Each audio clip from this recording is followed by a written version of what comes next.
સવારમાં બા મળ્યા હતા આપણે રાધાબા આપણે મળ્યા હતા. રાધાબા કે હું કંટાળીને નીકળી ગઈ છે, ઘણું ખરું વીક શબ્દ પણ બોલતા હતા. અત્યારે એની ફેમિલી જે લેવા આવ્યા છે.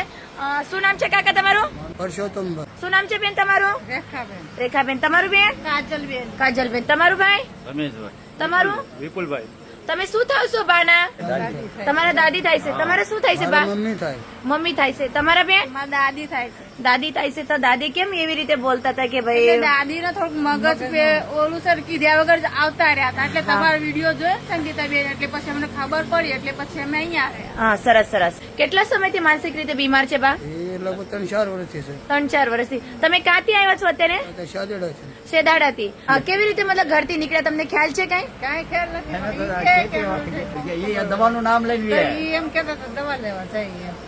અરે કીધા વગર જતા રહ્યા હતા. આ તો તમારો વિડીયો આવ્યો ને એટલે જોયો, એટલે પછી અમે અહીંયા આવ્યા. ગોતી ગોતીને અમે કાંડા થયા એવું છે.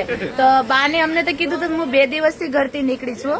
તમે કદાચ વિડીયોમાં પણ જોયું હશે કે બા શું બોલતા. ગોતો છો? કેટલા સમયથી ગોતો છો તમે? કાઈ નહીં, હવે બા મળી ગયા ને તમે રાજી છો ને, બસ આ મુસ્કાન મારે જોવાની હતી. તમારા બા ને તમે લેવા આવ્યા છો એ રાજી ખુશીથી, અને તમારા હસીને મને બહુ આનંદ થઈ ગયો છે. આજે તમારા જે મોઢા ઉપર મુસ્કાન છે, આજે બા મળ્યા છે એને અમને બહુ આનંદ છે. કહીએ વિડીયો મેં કે એટલે અમને ખબર પડી ખબર ના શું કહો છો કાકા? આજે વિડીયોમાં જોયું તારે મને ખબર પડી, તારે થોડી શી શાંતિ થઈ. હાચી વાત છે, હાચી વાત છે. જે કઈ બા કહેતા હતા એ બધી વાત ખોટી છે, કોઈ વાત હાચી નથી એમાં. કેમ કે બા માનસિક રીતે બીમાર છે પ્રવીણ કાકા, એટલે પરિવારને પણ કેવશું એના પ્રત્યે કોઈ નારાજગી ન રાખે. કેમ કે બા છે મોટી ઉંમરના, એટલે થોડુંક બોલી શકે, ક્યારેક ગુસ્સામાં પણ બોલે, એવું ક્રોધ તમે કરતા નહીં. પણ થેન્ક યુ સો મચ બધા તમારા સાથ સપોર્ટથી અને ભગવાનના આશીર્વાદથી. મોટા મોટી વાત એ છે કે આજે એના બાનો પરિવાર મળી ગયો. સવારમાં બા અહીંયા આવ્યા છે આશ્રમ માટે, અને આજે સાંજે એનો પરિવાર મળી ગયો. એ બહુ આનંદની વાત છે આપણા માટે. કેમ છો બા? કેમ છો? સારું છે. જમી લીધું? કેમ હતું જમવાનું? જમવાનું સારું હતું. સારું હતું. મજા આવી ને? હા, મજા આવી. શું નામ છે તમારું? રાધાબેન. રાધાબેન. બા તમારો દીકરો આવે, તમારો વહુ બટા તમને લેવા આવે તો તમે જાઓ ખરા? લેવા આવે તો જવાનું, હા. નકર નહીં જવાનું. લેવા આવે તો જવાનું. અને લેવા આવ્યા તો અત્યારે તમે જાયશો? અત્યારે નો, અત્યારે થોડા આવે. કેમ?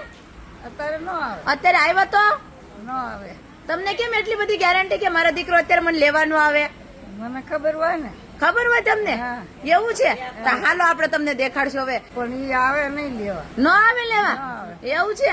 હા. જે તમારા મનમાં છે ને કે મારો દીકરો મને કોઈ દી લેવા નહીં આવે હાલનો સમયમાં, એ કાઢવાનું છે વેમ. હા, આવે તો કદાચ જવાનું. હા. તમે કેવો છો ને લેવા નથી આવતા? મળી લો. વાહ ભાઈ, તું જો. સરસ. બા તમે રાજી ના? તમે રાજી? હા, એ તો લેવા આવે પછી રાજી થાય ને. રાજી થાય ને તો તમારે બેન તો જવું તું કે નહીં? કીધા વગર જતા બધા ફિકર ના કરે. હવે ઘરથી નીકળશો બા? નહીં નીકળશો ને? વચન આપો કે નો નીકળું કેમ? વસન આપો. હા તો સારું. જો આજે બાને મને વચન આપ્યું છે કે ઘરથી કોઈથી નીકળીશ નહીં, એટલે આજથી ઘરથી નીકળવાનું નહીં પૂછા વગર. કેમ બેન, રાજી ના? રાજી ના બેન? સરસ. તો આજે બાને, અમારા રાધા બાને આનો પરિવાર મળી ગયો છે, એ મોટી વાત છે અમારા માટે. અને થેન્ક યુ સો મચ. બધાએ અમારા વિડીયો વધારે ને વધારે શેર કરો છો, અને એના લીધેથી આજે અમારા એક બાનો પરિવાર પાછો મળી ગયો છે.